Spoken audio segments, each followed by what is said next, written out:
Ganito naman ang gawin natin sa ating mga chicken mga mi. Ayan ang sarap nito at napaka-healthy pa. Hi everyone, this is Mami Lynn again. Welcome and welcome back po sa aking channel. Samahan nyo naman po ako magluto nitong ating recipe for today. Tara guys, mag-start na tayo.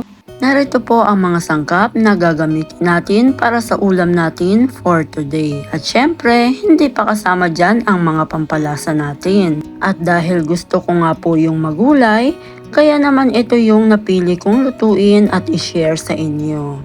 Bago po ang lahat, iprito po muna natin itong ating patatas. Pwede po kayong gumamit dito ng kamote. Ayan, nauna ko na po palang iprito dito ang ating saging. Ayan, hanguin na natin. Then after nyan, isunod na po natin ang ating carrots.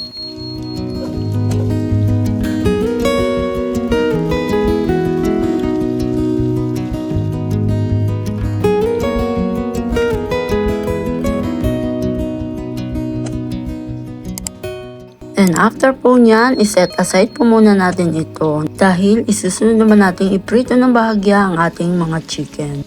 Nga pala mga mi, ang complete list po ng ating mga ingredients ay ilalagay ko na lamang po sa dulo ng ating video.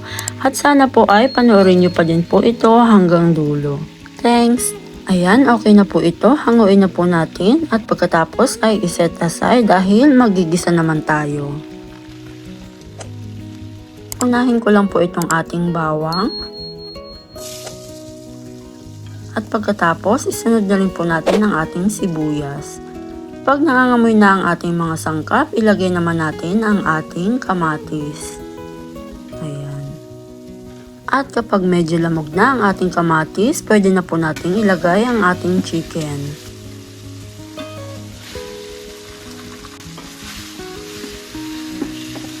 And after po natin itong isang kutsa, timplahan na po natin ito ng asin at saka paminta. Kung meron po kayong patis, much better po yun. Haluin po ulit natin itong mabuti. Then isusunod naman natin ang ating tomato sauce.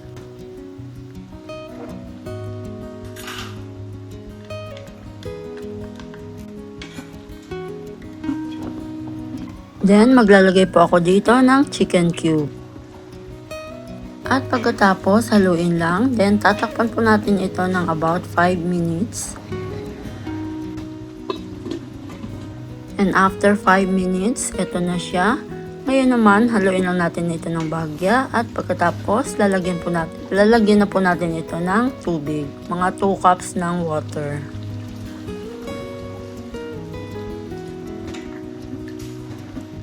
After nyan, takpan po ulit natin ito. Then, cook for another 15 minutes. And after 15 minutes, pwede na po natin ilagay ang ating mga gulay. Lagay na natin yung ating patatas.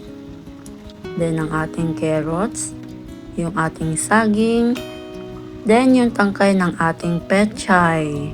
Then, Baguio beans. Then, lalagyan ko rin po ito ng beans. Ayan. Haluin ko lang ito ng bahagya.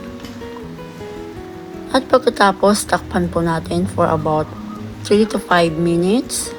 By the way guys, pa-comment naman po kung saan nyo ito pinanonood para alam ko kung saan na nakarating ang ating video. And after 3 minutes, ayan, ito na siya.